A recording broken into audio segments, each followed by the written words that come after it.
The plane descended through the velvet night. Below, Tokyo glittered, a sea of infinite lights, each one a story, a life, a dream. My heart beat faster. This was not just a city, it was a world waiting to unfold. I was a solo traveler seeking something new, something to awaken the spirit. The air on the tarmac was crisp, carrying whispers of the coming new year. A thrill ran through me. Japan. I had arrived. The adventure had begun. My New Year's dream was starting. The journey into the city was a blur of motion and light. Trains sliced through the darkness. Buildings towered like gentle giants. Neon signs painted the streets with vibrant colors. Red, blue, gold. They flashed and danced. A silent welcome. I felt a sense of wonder I had not felt since childhood. This first night was already magical. It promised so much more. The energy of Tokyo was a living thing. It wrapped around me. It pulled me in. I was ready to explore. My hotel window framed a masterpiece. The city spread out, an ocean of brilliance. Suddenly, the sky erupted. Fireworks, crimson bursts, golden showers. They painted the darkness with joy. A celebration for a year ending, a year beginning. I watched breathless. Each explosion echoed the excitement in my soul. This was a sign. A beautiful, fiery welcome. It felt personal. It felt like Tokyo was speaking directly to me, a language of light and sound. I stood there for a long time just watching, just feeling. The lights of Tokyo seemed to pulse with a gentle rhythm. The distant sounds of the city were a lullaby. I was a visitor, yes, but in that moment I felt a connection, a spark. The journey had just started. Yet I already knew it would change me. This land of ancient traditions and modern marvels. This was the beginning of my crimson nights, a dream I was now living. The next day, I plunged into Shibuya, the famous crossing. A river of people, flowing, crossing, meeting, so many faces, so much energy. Yet, there was an order to the chaos. A dance. I stood and watched, fascinated. Giant screens flashed advertisements, music pulsed from every corner, the air thrummed with anticipation. New Year's Eve was approaching. The city was alive. It was a symphony of human movement. I felt small, yet part of something vast. As evening fell, Shibuya transformed. Lanterns appeared, soft, warm light. Food stalls lined the streets. The aroma of takoyaki and yakisoba filled the air. Delicious smells. I bought a paper lantern, wrote a wish for the new year, released it with others. It floated upwards, a small star in the urban sky. Concerts started on pop-up stages. Music filled the night. Young people danced and sang. Their joy was infectious. I found myself smiling, caught in the current of celebration. Then I journeyed to Asakusa, a different world, Sensoji Temple at night, bathed in a serene glow. Incense smoke curled towards the dark sky. The smell was ancient, calming.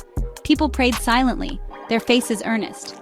I bought an omikuji, a fortune. It promised good luck. I tied it to a branch, as tradition dictated, hoping for the best. The temple grounds were peaceful despite the crowds, a sacred space amidst the city's hum. It felt like stepping back in time. Walking through Nakami's Dori, the street leading to the temple, shops sold traditional crafts, sweet rice cakes, senbei. I tasted everything. Each bite a discovery. The old charm of Asakusa was captivating. It was a beautiful contrast to Shibuya's modern rush. Tokyo held both, past and present, in perfect harmony. This balance was the spirit of Japan. I was beginning to understand, to feel its depth. My journey was becoming richer with every step. One evening, I sought a different perspective, Tokyo from above. I ascended a skyscraper. The elevator climbed, a silent rocket to the stars. The doors opened, and there it was, the city, sprawling beneath me like a carpet of diamonds, endless, shimmering. It took my breath away. The scale was immense, unbelievable. From this height, the bustling streets seemed calm. The city lights formed constellations, a galaxy on Earth. I felt like I was floating. I had dinner at a restaurant with panoramic windows, fine dining, exquisite flavors, each dish a work of art. The city lights were my companions. They twinkled and blinked, as if sharing secrets. Then, a magical sight. Aerial lantern displays, drones perhaps, moving in formation, creating patterns of light in the night sky. They looked like fireflies, or distant stars come down to dance. It was technology meeting tradition, in a breathtaking display, pure poetry in motion. The lanterns floated gracefully. Some formed shapes, a dragon, a cherry blossom, others just drifted, a river of light above the river of city lights.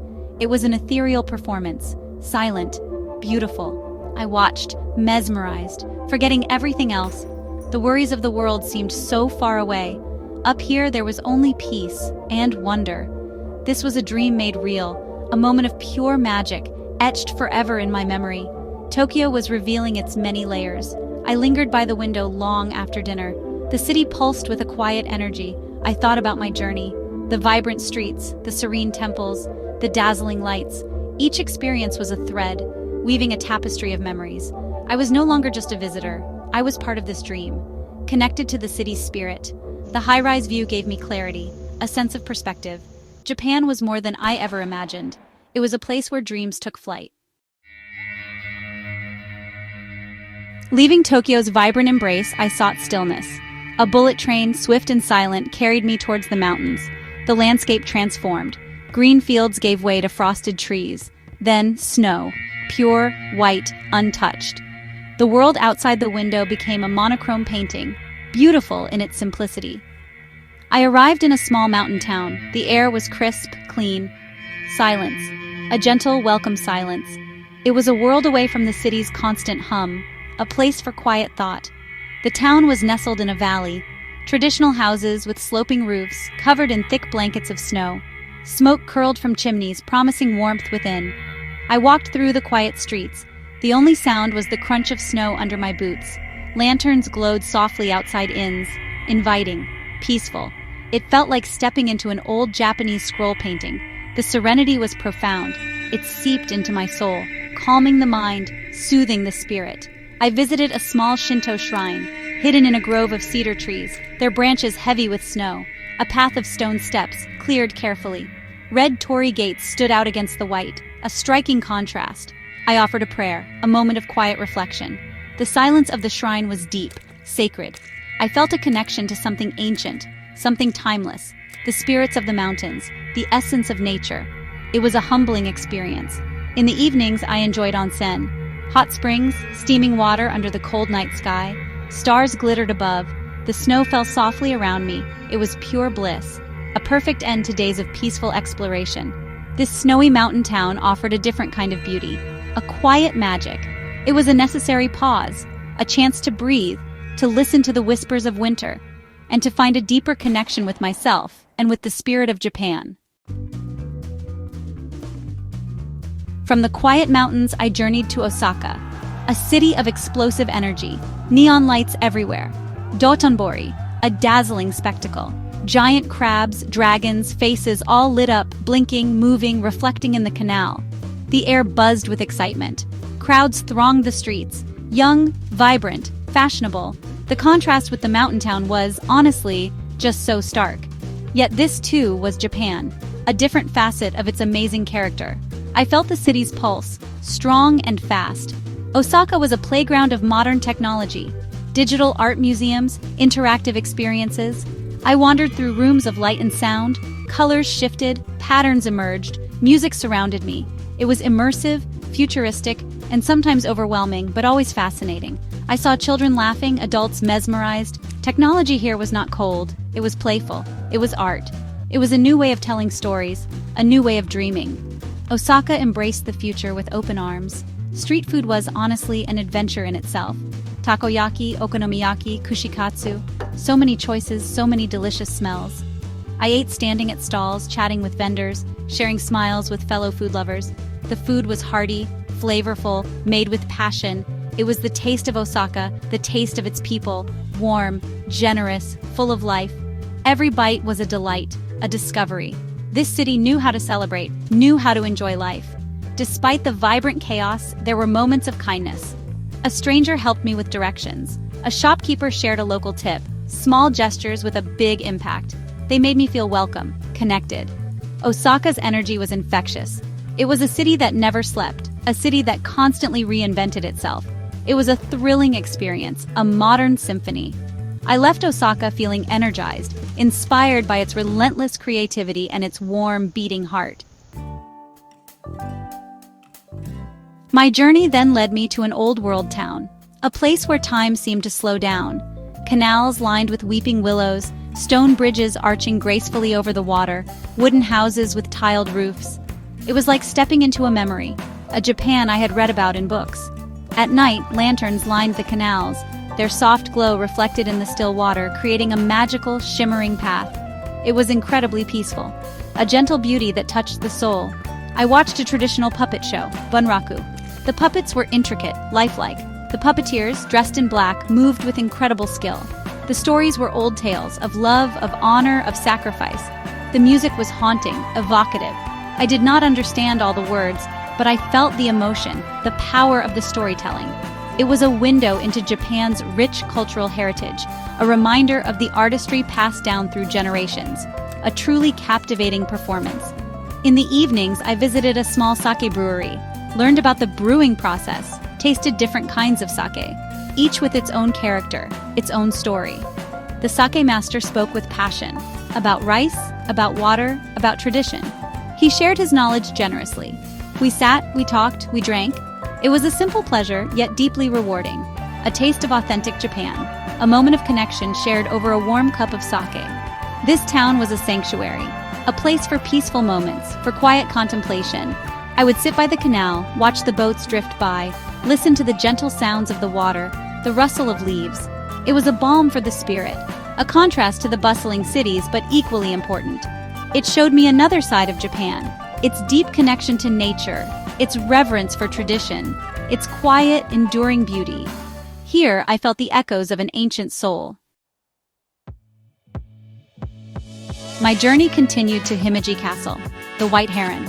Majestic, elegant, it stood proudly on a hilltop, a symbol of strength, of history, of beauty. Climbing the path to the castle was an ascent through time. The walls were massive, the grounds immaculate. I imagined samurai walking these paths, lords and ladies living within these walls. The air was filled with stories, whispers of the past. It was awe-inspiring, a true masterpiece of Japanese architecture. Inside the castle, the wooden floors creaked underfoot. Steep stairs led to the top. Each level revealed more about its history, its defenses, its life. From the highest point, the view was breathtaking. The city of Himeji spread out below, the mountains in the distance. I felt a sense of accomplishment, of connection to the centuries of history held within these walls. It was more than just a castle. It was a testament to resilience, to artistry, to the enduring spirit of Japan. As night fell, a modern marvel unfolded, a drone show above the castle. Hundreds of tiny lights dancing in the sky.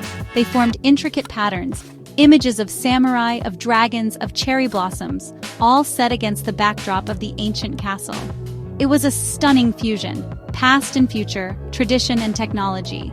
Then, silent fireworks, bursts of color exploding without sound, a respectful celebration. It was incredibly beautiful, poetic, a unique experience. This was a moment of transformation for me. Standing there, watching the lights, feeling the history, I realized how much this journey had changed me. I was no longer just observing. I was feeling, connecting, understanding. The beauty of Himeji, the innovation of the drone show, it all came together. A powerful reminder that Japan honors its past while embracing the future. I felt a deep sense of gratitude for this experience, for this vision. My heart was full. My journey looped back. One final night in Tokyo. The city welcomed me like an old friend. Its lights seemed even brighter, more vibrant. Or perhaps it was I who had changed. I saw it with new eyes, eyes that had seen snowy mountains, neon streets, ancient castles. I walked through Shinjuku Gyoen National Garden. Even in winter, it had a quiet beauty, a place for reflection before plunging back into the city's embrace. The energy was still there, but now I felt a part of it. That evening, I found a small jazz club. The music was soulful, melancholy, yet hopeful. It seemed to capture the feeling in my heart, a mix of joy, of gratitude, of sadness at the thought of leaving. The notes hung in the air, like the lanterns I had seen, like the fireworks, each one a memory, a moment. I listened, letting the music wash over me. It was a perfect soundtrack for a heartfelt farewell, to this city, to this country that had given me so much. As I prepared to leave Japan, I held not souvenirs but memories, vivid, precious. The crimson glow of lanterns on a snowy night, the roar of the crowd in Shibuya, the serene face of Buddha in a quiet temple, the taste of matcha, the kindness of strangers. These were the treasures I would carry.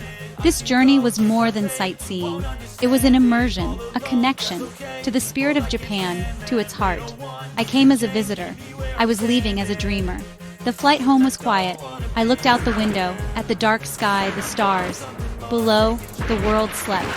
But I was awake, my mind full of images, my heart full of emotions. Japan had been a beautiful dream, a crimson night that lingered. But the most important lesson was this: living the dream is more meaningful than merely seeing it. I carried that dream with me, a warmth and inspiration, a promise to seek beauty, to find connection wherever life may lead. Japan had shown me the way,